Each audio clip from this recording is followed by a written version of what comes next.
المليارات تطرق أبواب مصر. 42 مليار دولار استثمارات أجنبية تستهدفها الحكومة المصرية هذا العام، ونحو 47 مليار دولار استثمارات أجنبية جذبتها مصر العام الماضي.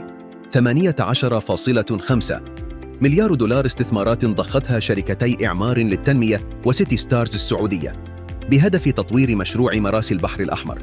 مصر أصبحت مغناطيس للاستثمارات ووجهة جذابة للمشاريع العملاقة، وتحديداً المشاريع الاستراتيجية في قطاعات السياحة والزراعة والصحة والطاقة والصناعة.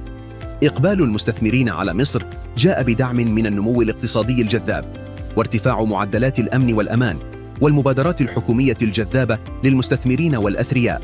مصر تعد عاصمة الأثرياء في شمال إفريقيا، وهي موطن لأكثر من 14,800 مليونير.